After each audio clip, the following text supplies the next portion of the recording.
Hello, welcome to this week's Indie Artist Music Hustle with Blonde Intelligence. I'm your host, Miss Roni, where I always seek to give you exquisite cranial repertoire. This week, we have producer and artist 705, originally from Lagos, Nigeria, now located in the UK. Am I correct? Yes, you are. You're very right. Okay, so what we're going to do is start off with letting you tell everyone a little bit about yourself. Okay. Well, like my name is 705. I'm a recording artist based in London. Like you clearly said, I was born in Lagos, Nigeria. I came here when I was about 11. Studied, going to music in college. Going to music in college, and I've just been making music ever since. So I produce music, hip hop, R&B, Afrobeat, different genre. And also me myself, I'm an artist as well. So I record both Afro rap and rap, hip hop rap, English rap, and also Afrobeats as well on the side. So I try to do music the best way I can, really using my influences mainly. Okay. You said that you do different genres of music. From interviewing several independent music artists and reading about different trends that's going on, a lot of artists are now coming up with their own genre, naming their own genre. So, what would you actually name your genre of music? Well, I don't even know what to call it. I think there's a name already. I'll just say Afrofusion because it's literally a fusion of everything, like the Western influences, the African influences, everything coming into one. So it's a fusion. I mean, let's be real. I grew up of hip hop music and R&B music, things like Biggie Smalls. You're looking at people like 112, Boys to Men. I mean, my auntie, those are the people she listened to. So I grew up of hip hop and R&B. So there's a lot of fusion of hip hop, R&B mixed in with the Afrobeats because growing up in Nigeria, there are people like King Sunny Ade, Fela Kuti as well.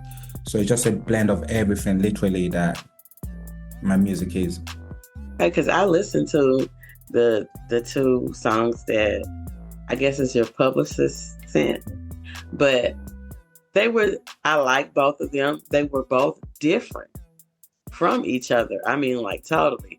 But the one about, what is it, Filmmaker? What was the name of it? Filmtrick. It was more of a rap, so Filmtrick. I like that. I was like, okay. Filmtrick, oh, thank you so much. Filmtrick, we finished that this year. I started the chorus to it like 3-4 years ago. Mm-hmm. So then I started, and it was just, I had an artist from Nigeria who's got a bit of following in Nigeria. He came over and it was like, listen, I like this track. I'd love to jump on it.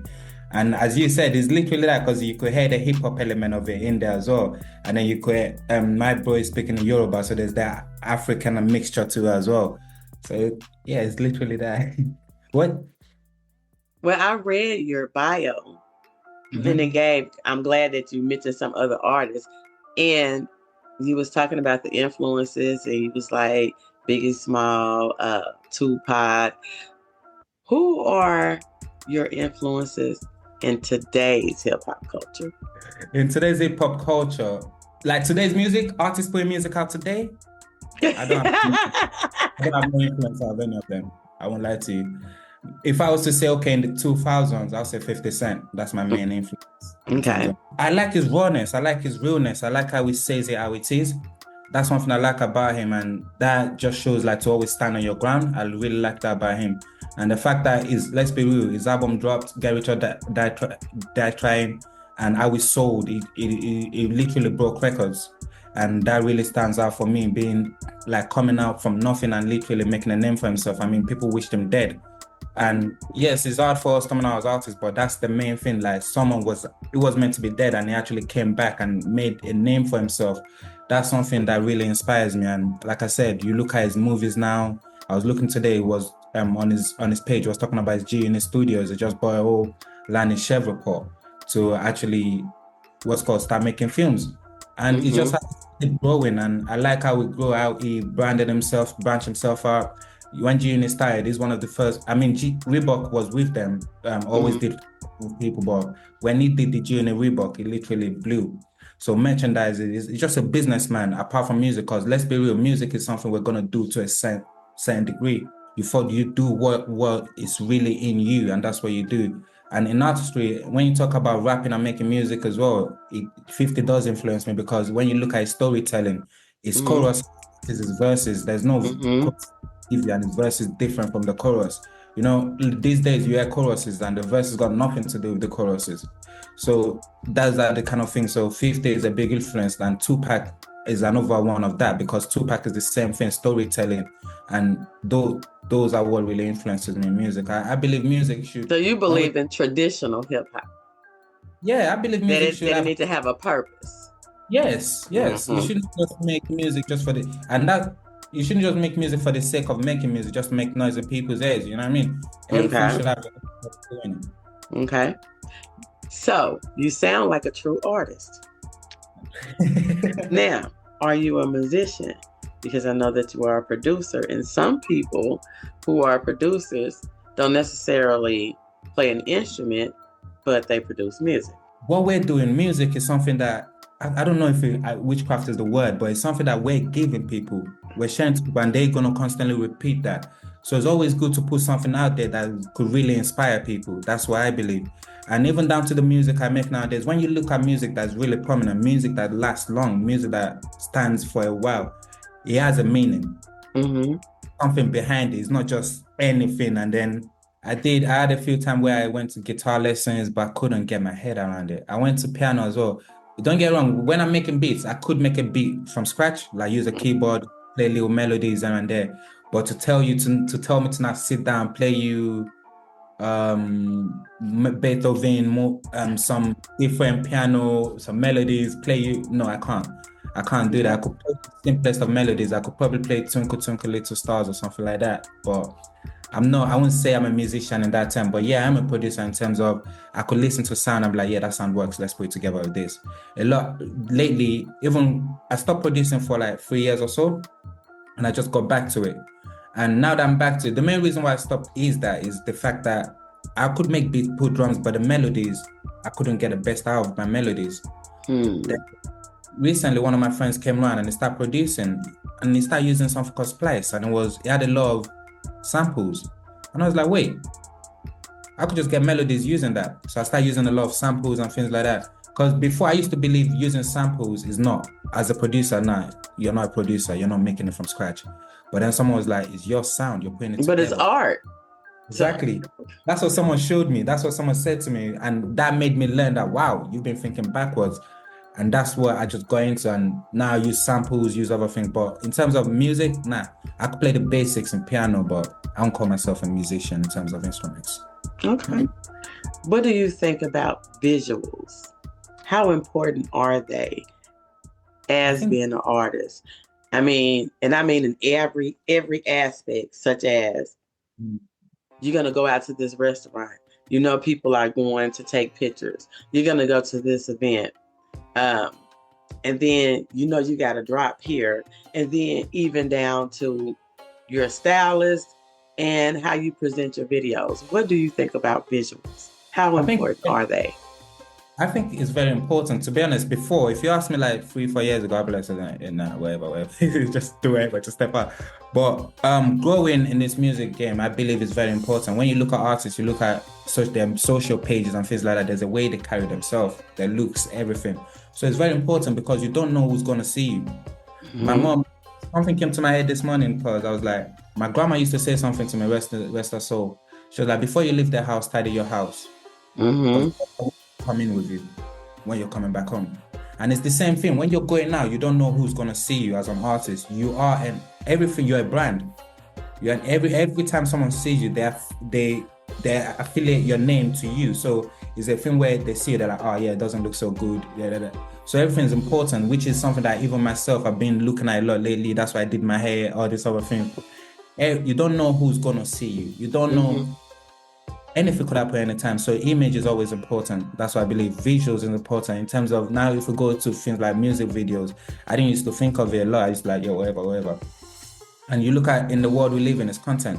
If you Mm-hmm. put right now and you just put a post up, people will see it. But then if you take that same thing and then you make into a reel, into a video or content, you see that more people are engaged with it. Mm-hmm. So it's really important. Image, how you carry yourself, visuals is really important. People being able to see you, being able to really like click with you is really important. And it's crazy we say this because I was looking at something on YouTube the other day and it says about artistry. It's like, it's not just about making music no more, which for me is crazy because I'm not someone to jump on Instagram or TikTok and just start talking anyhow. What I'm going to post is my music. But Right. he's, but there's visuals. You have to, it's not just about the music no more. People want to see you. People want to get to know you. People want to know what you're about. And that's all the visuals. I think visuals is very important. Yes. Yeah, because it's actually you're branding yourself. You're creating a persona and branding yourself. So what do you think about the phrase all publicity is good publicity, even bad publicity? I used to be like that as well. Good publicity is even bad publicity is good, but not really, is it? Let's look at Diddy. Was the publicity again good for him?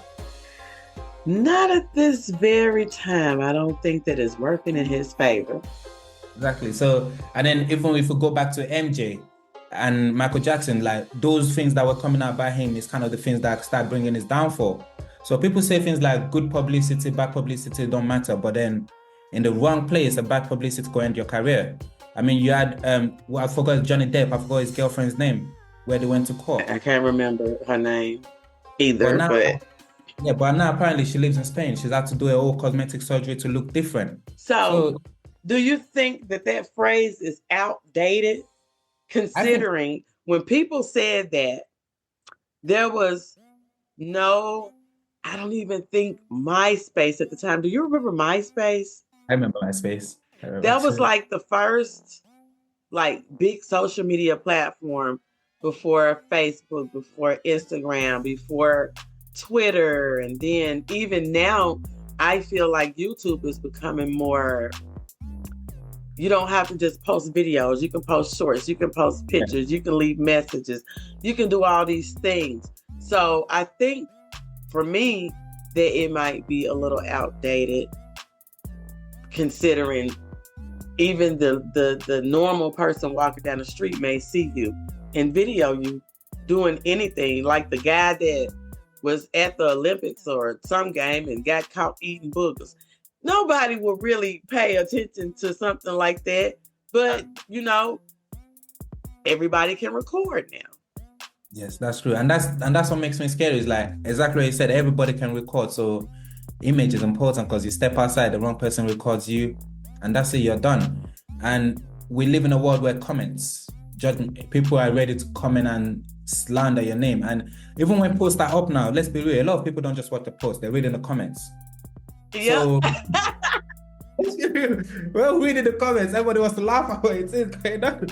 So there's that happening. So yes, it's very like I think that is like I agree with you. It's very much outdated. I don't believe every publicity is good publicity. You have to be really cautious because everybody's looking for whatever would bring traffic to their page. And if it's you that's gonna be the tag on that day, so it is. So will it be?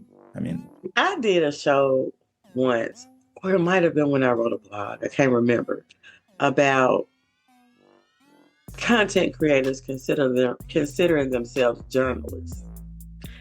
As an artist, and when you go to different, I would say, platforms, does it matter to you whether or not they're considered a journalist or a content creator? And I'm going to use this example. The Casanat guy. He is not a journalist, but he's a content creator. But a lot of artists go to him because of his audience size. So when you're actually looking to get your brand out there, are you, as an artist, looking for a journalist or are you looking for a content creator? It's crazy you say that. I think a journalist is kind of important, to be honest, because the person that contacted you is a journalist, I Mm-hmm. believe. And I went to her first because I know she could get my music into certain places and different places in Mm-hmm. terms of online and internet. But then I did message one of my other friends where she's a dancer and she's got a lot of following. And Mm-hmm. she posts a lot of people will see it. So it depends on what you're trying to get, really and truly. When we say influencers are just based on the social media. They're just going to post and whoever follows them will follow and then they do what they want to do and then that's it. Whereas a journalist, yeah, maybe they're still on social media as well, but they will go further. They would do the homework, send the emails, and those, I believe those are important too, because there's only with social media, everything has a limit. You know what I mean? Like people that are dancing and following the influencer that you posted, they're only gonna dance at that point and that's it. If the influencer is not posting your song more than once, more than 3 times of her dancing, it's probably if she posted just once, it's not really that important. Kai Mm-hmm. has got a lot of following, so he's for the arts, hip hop is kind of like important. People like I think there's another one Ross or something. They go to them because when they do go to these guys, their views go up, everything goes up because the young children are all watching them. And that's how they gain that audience. It helps on that note. But then with that, they would have other things they're doing on the side. I don't believe they would just go to Kai and it ends there. Because Kai is just, like we said, if it's TikTok, it's TikTok. If it's YouTube, it's YouTube. And that's where it ends, I believe. So I think a journalist is more important because with a journalist, you're able to do more. Whereas an influencer is just the influence on that page and that's it. And with the influence, it's more based on the following. So you're looking at the following. Whereas a journalist, it doesn't really matter about following. If they have to connect, they'll get your song to the right places it needs to go and it will go. And some journalists don't even have a following. Some journalists probably have 100 followers, but the power behind them is different. I think that people may need to take more time with the quality instead of the quantity. So tell me, how do you feel about collaborations? Oof, collaborations. I'm always for it. To be honest, before I would just collab with anybody, but I've learned that I have to be more cautious with my collab.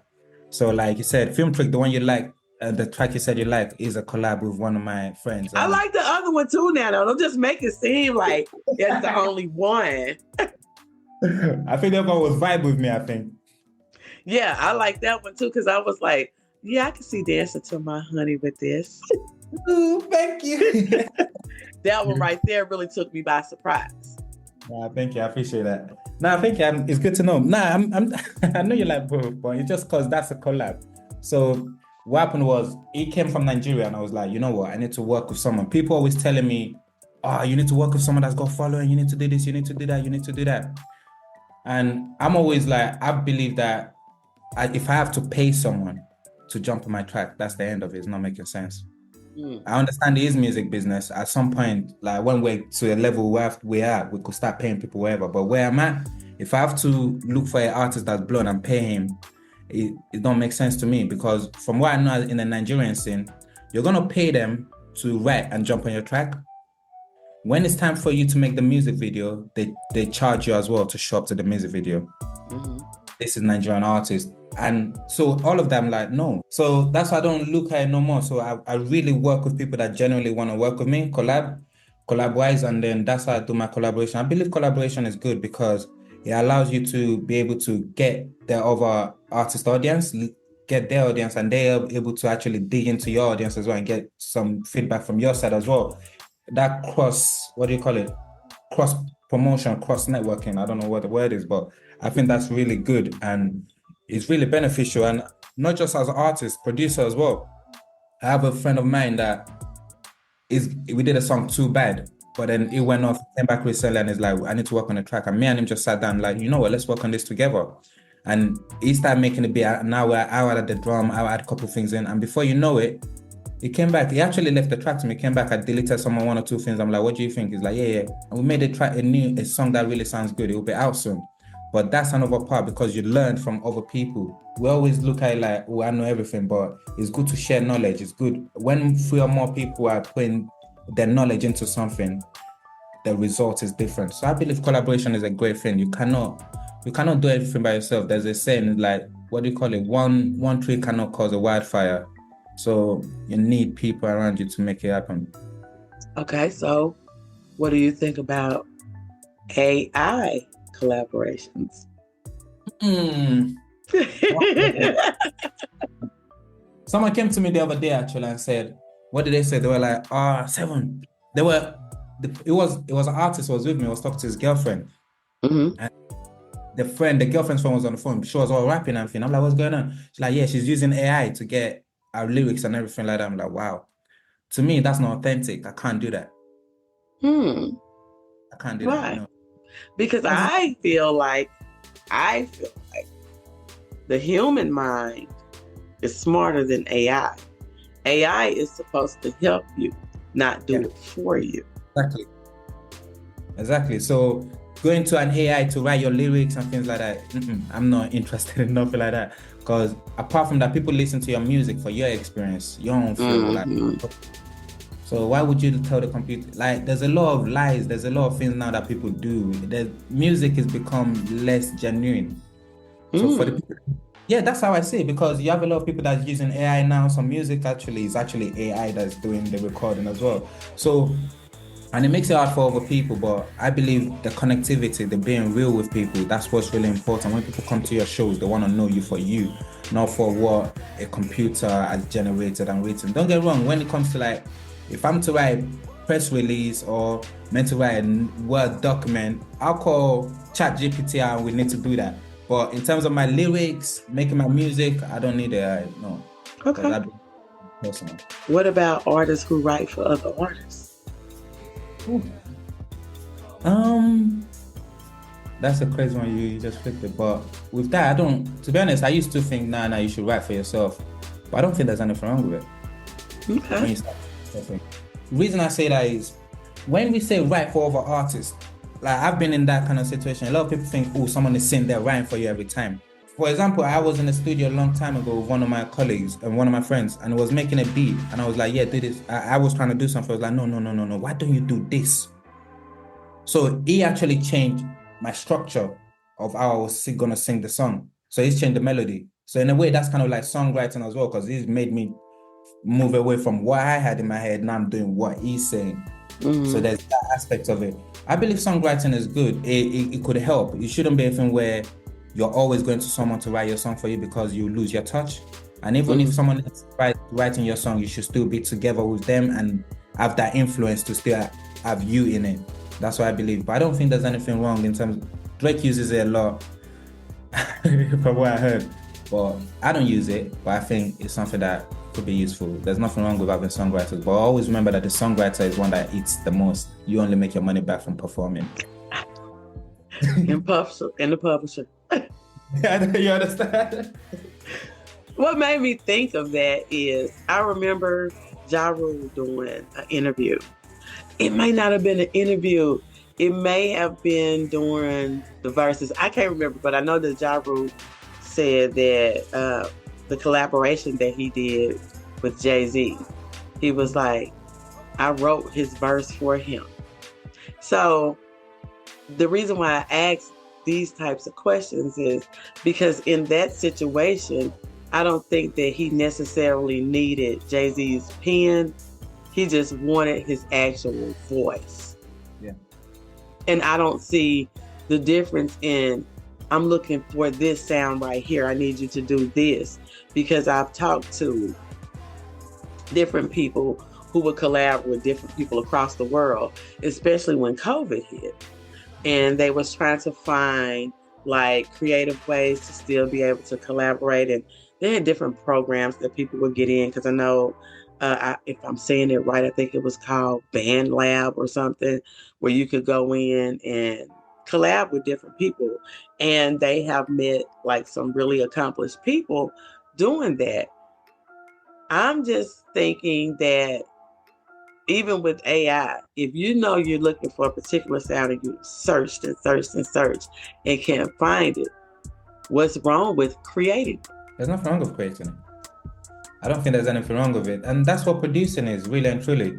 producing is about hearing sounds that you like and recreating them most of the time. I mean, music production, when you go to music production, I mean, that's what I learned when I was in college. I learned music technology. And it's all about interpreting sound. Let's be honest, I said it to someone, if you listen to most of the songs that's hits and the main, like we say, they're hits and stuff, you find similar sounds in some of them. And it's because someone has heard that song and he said, yeah, I'm going to replicate that and bring it onto mine. So there's nothing I don't think. Okay. So what do you think about, I don't know if it's just only with an iPhone, but you can get all these different apps on your phones where you can create beats, you can make your voice sound like this, and you can, all of this. So if a person will put that together with having business sense, do you think that those types of apps cheapen the music? Ooh, now that you say that, in a way, it kind of does, and that's it kind of does in a way, and but then it allows people to be creative as well. There's that aspect of it. It gives people to their ability to be creative. I mean, some people that never thought, oh, I could do music, those are the things that get them into the studio. That's how they start. They're like, oh, I could do that. Oh, let me go to studio. Let me try and make something happen. So, I mean, I've had a man, so it's called you off. I was working at PC World, and a man created his whole album in his car. I've heard that before. So there's a lot of technologies now that makes life easy for people, and I cannot, to be honest, I cannot fault people for how they want to do what they want to do in terms of the music. How we get to the finish line is going to be different for everybody, but it's just about staying grounded in how you do your own thing, because there's always going to be new things every day. I mean, the main craziness is the AI now. Literally, you could just type and then someone could be sounding like Tupac. That's what's crazy. That one there I'm not agreeing with. It's like, it's wrong, because anybody could say you said something that you didn't say. I saw that years ago. I was watching CNN, and they had, at that time, it was President Obama, and they had 4 videos up of him, and they was like, can you pick out the one that's real? And they all look real, and none of them were real. So scary. Yeah, and so when you think about you working so hard to build this brand, and something as simple as AI can bring everything that you don't work so hard for down. Do you think that there should be more restrictions and laws on the use of AI, especially when you're dealing with, because you're a public figure, it's more that you have to endure. But do you think that there should be more restrictions on those types of things if you're considered a public figure? I think, yeah, even apart from public figure, I think there should just be some kind of protection on it. Because let's be real, people could use someone else's details and to get something that is not, and then the person will get in trouble. I work as a warrant officer, so to say. When I say warrant officer, not like bailiff or anything. I go to people's houses and I try to speak to them to clear their debts and things like that. So when I get to some houses, people don't even know the name. They're like, listen, I've been living here for 50 years. That name has never shown up on my house. That house name has never shown up here. And when you look at things like, it's going back to things like ChatGPT and things like that, people could literally create, like you said, create someone's identity to be able to get something, and the person that is the person don't know nothing about it. Away from artists, as a normal person, we need to do better to protect people, because I think it's very dangerous. To me, I just feel it's very dangerous. It could get a lot of people in trouble that don't know nothing, and it's crazy. And even now, you have this thing of mask where there's a certain type of mask where you could put on and you look like someone else. The way the world is crazy, I'm telling you. So look, makeup artists can do that. You can change your wig, change your beard color. You can put on makeup that can change your skin color. I mean, you can really become someone else. Okay, so it's crazy. So I think you're right. There should definitely be laws on, not just for someone that has influence, but just even a normal person. I think everybody should be protected to a certain degree, because the way AI is going, it could be very dangerous for people. Okay. Do you think your music transcends to the States? My music? Your music? I check things like my TikTok, Spotify artists, YouTube artists, and I see a few American countries. Like I was looking at my targeting, and I've been targeting a lot to places like Zionsville, Los Angeles, New York. Yes, I've seen a few people listen to my music from the States. Yes, I could say that, but I'm looking at ways to make it grow more and get people to listen to my music mainly. But yeah, I think I do have a few people that listen to me in the States. So yes, I'm someone that I'm able to collaborate with people in other countries and work with people in other places. I mean, I was born in Nigeria, like I said, I came in when I was 11. Yeah, that's not an issue for me, working with people that are living somewhere else or moved. Yeah, I want you to tell everybody how they can find your music, any last words that you might have, anything about 705, like how he got his name or what. I'll tell you that. Well, first of all, let me tell you how I find my name. So my actual name is Tosin, Tosin. The 7 is a T and the O is 0S5, TOS, TOS. That's okay. But there's more to it. So my mom has 7 kids. Okay. And out of those 7, I'm the 5th born. So 7, 5 out of 7 kind of thing, but I put it the other way around.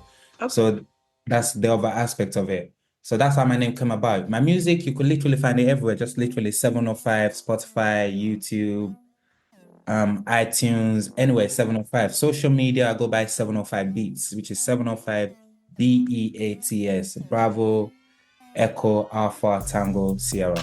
So 705 Beats.